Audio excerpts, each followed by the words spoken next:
আসসালামু আলাইকুম। সকলে কেমন আছেন? আশা করি সবাই ভালো আছেন। আমিও আল্লাহর রহমতে অনেক ভালো আছি।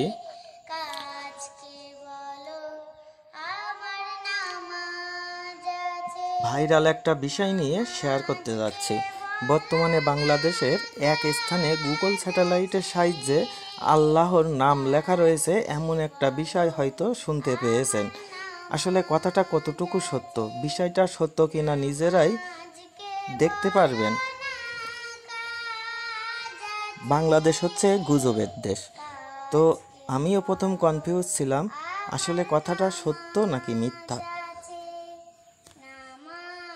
গুজবে কান না দিয়ে আসুন আমরা সবাই নিজেরাই দেখি আসলে কথাটা কতটুকু সত্য না কতটুকু মিথ্যা।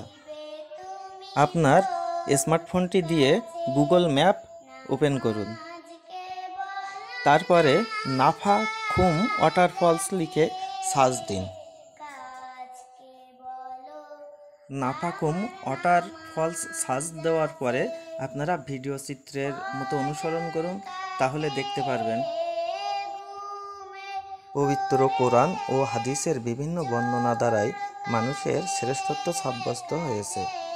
মহানবী হজরত মুহাম্মদ সাল্লাল্লাহু আলাইহি সাল্লাম ইরশাদ করেন, যখন আল্লাহ পৃথিবী সৃষ্টি করেন তখন তা দুলতে থাকে। অতঃপর তিনি পর্বতমালা সৃষ্টি করে তা তার উপরে স্থাপন করেন, ফলে পৃথিবী স্থির হয়ে যায়। ফেরেশতারা পর্বতমালা দেখে আশ্চর্য হয়ে জিজ্ঞেস করেন, হে আমার প্রতিপালক, আপনার সৃষ্টির মধ্যে পর্বত থেকে মজবুত কি কিছু আছে? আল্লাহ বলেন, হ্যাঁ, তা হলো লোহা। ফেরেশতা আবার প্রশ্ন করল, হে আমাদের প্রতিপালক, আপনার সৃষ্টির মধ্যে লোহা থেকে মজবুত কি কিছু আছে? আল্লাহ বলেন, হ্যাঁ আছে, তা হলো আগুন। ফেরেশতারা আবার প্রশ্ন করল, হে আমার প্রতিপালক, আপনার সৃষ্টির মধ্যে আগুনের চেয়ে অধিকতর শক্তিশালী কি কোনো কিছু আছে? আল্লাহ বলল, হ্যাঁ আছে, তা হলো বাতাস। ফেরেশতা প্রশ্ন করে, হে আমাদের রব, আপনার সৃষ্টির মধ্যে বাতাসের চেয়ে অধিক প্রবল কি কিছু আছে? আল্লাহ বলেন, হ্যাঁ আছে, তা হলো আদম সন্তান। সে ডান হাতে যা দান করে, বাঁ হাত থেকে তা গোপন রাখে।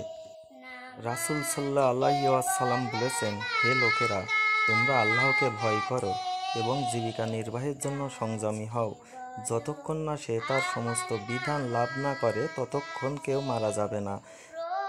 আল্লাহ তাআলা সৃষ্টি ও সৃষ্টি জগতের উপর চিন্তা গবেষণা করে তার মহত্ব ও কুদরত সম্পর্কে অবগত হওয়া একটি মহৎ ও উচ্চ পর্যায়ের ইবাদত। সেগুলোর মধ্যে গভীর মনোনিবেশ করে তা থেকে কোনো শিক্ষা গ্রহণ না করা একান্তই নির্বুদ্ধিতা। সীমাহীন সৃষ্টির উপর যে লোক চিন্তাভাবনা করে সে উপলব্ধি করতে পারে সমগ্র পৃথিবীর জীবজন্তু নয়, বরং মানব কল্যাণেই তৈরি করা হয়েছে। মানুষকে বিবেক দ্বারাই সৃষ্টি করা হয়েছে একমাত্র আল্লাহর ইবাদত ও আরাধনার উদ্দেশ্যে।